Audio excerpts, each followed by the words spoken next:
वसुधा आप सभी का हार्दिक अभिनंदन करती हूँ आपके अपने YouTube चैनल गुरु सप्तऋषि ज्योतिष शिक्षण संस्थान की ओर से।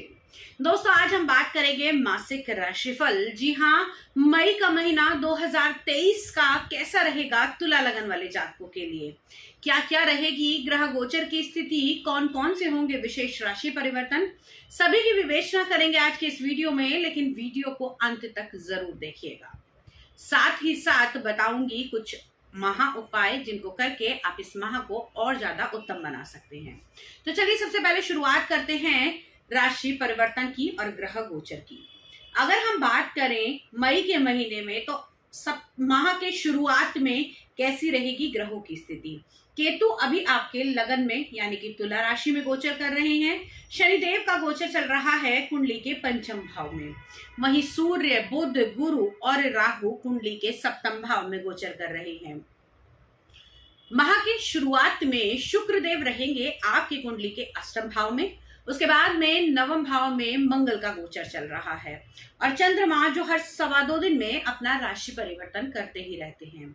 तो आइए आप बात करते हैं इसी ग्रह गोचर के बदलाव के बारे में।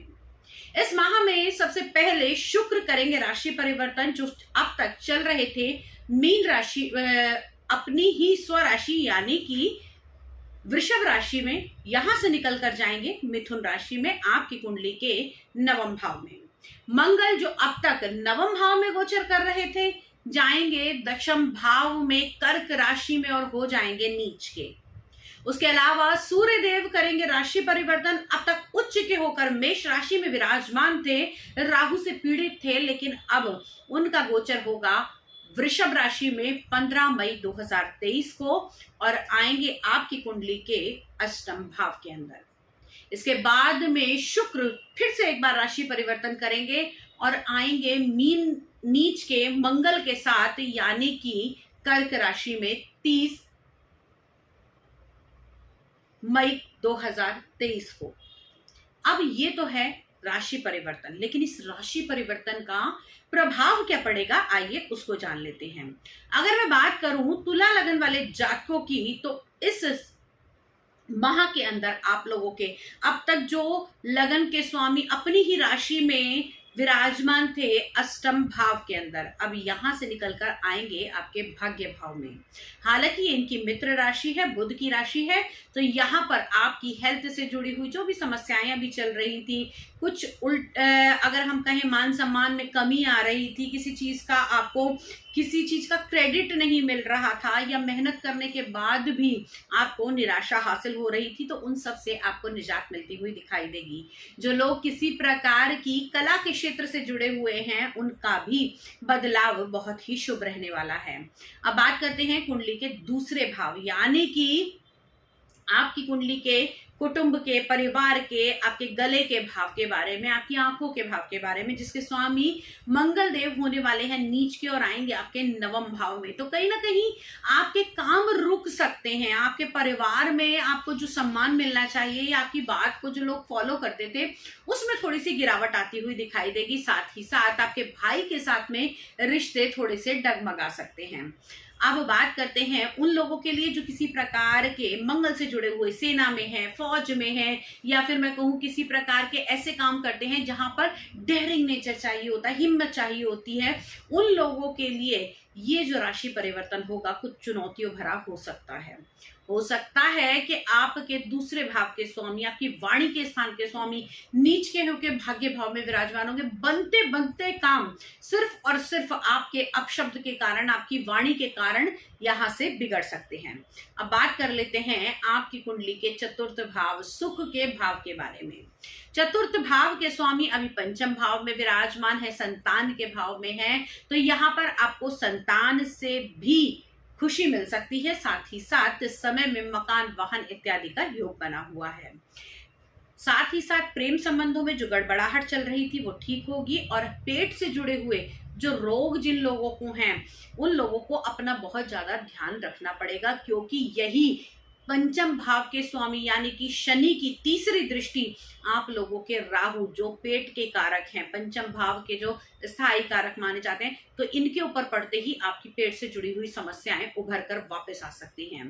साथ ही साथ जो लोग किसी प्रकार से विदेशों में जुड़कर काम कर रहे थे या विदेशी कंपनियों के साथ जुड़कर काम करना चाहते थे, उन लोगों के लिए भी ये बदलाव अच्छा खासा रहने वाला है, उनको उन्नति मिलती हुई दिखाई देगी।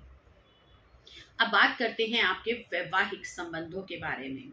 तो सप्तम भाव में कई सारे ग्रहों की युति हो रही है। अगर हम देखें तो सप्तम भाव के स्वामी मंगल देव नीच के होंगे और कर्म भाव में आएंगे, तो पार्टनरशिप में धोखा मिल सकता है, डेली की इनकम डाउन हो सकती है, जीवन साथी के साथ अनबन, खटपट, वाद विवाद, उल्टी सीधी बातें, इस तरीके का व्यवहार होने की संभावनाएं बनी हुई है। और वो क्यों होंगी? आपकी काम की डिस्टरबेंस की वजह से।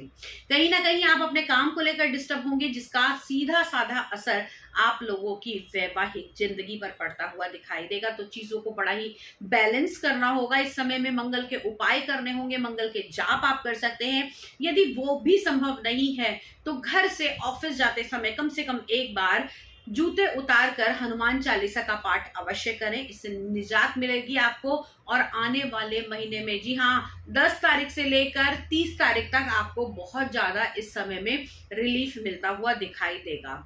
अब बात करते हैं आप लोगों के भाग्य भाव के बारे में, यानी कि अब तक मंगल यहाँ चल रहे थे, चीजें जो जल्दी हो रही थी आप उनको करने में जल्दबाजी, साथ ही साथ भाग्य भाव के स्वामी देव भी राहु से पीड़ित थे, कुछ काम करने की समझ ही नहीं आ रही थी, जड़ बुद्धि योग बना हुआ था, जिसके कारण मूड विंग्स बहुत बदल रहे थे, परेशानियां बहुत आ रही थी, उनसे आपको निजात मिलेगी। साथ ही साथ आपके कारोबार में उन्नति होने की संभावनाएं हैं। ये उन्नति को करना कैसे है? आपने अपने कारोबार के स्थल पर घर से निकलते समय कुछ मीठा अवश्य लेकर जाएं और वो मीठा अपने यहाँ काम करने वाले स्टाफ में प्रसाद मात्र बांट दें।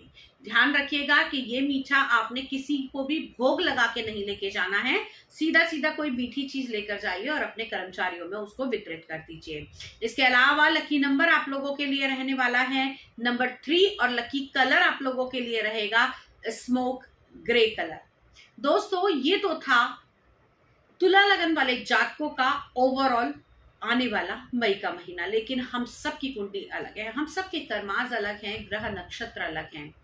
अगर आपके जीवन में भी कोई ऐसी समस्या चल रही है जिसका समाधान आपको मिल ही नहीं रहा है, आप बार बार प्रयत्न कर रहे हैं और विफलता हासिल हो रही है, तो आप हमसे कॉल करके हमसे सलाह ले सकते हैं। हमारे नंबर पे फोन करके हमसे बात कर सकते हैं, astrology, tarot card reading, numerology सीख सकते हैं। आज के वीडियो में इतना ही। अगले वीडियो में फिर से मुलाकात करती हूँ, कुछ नई जानकारी लेकर आपके सामने फिर से हाजिर होंगी। तब तक के लिए जय मां भगवती।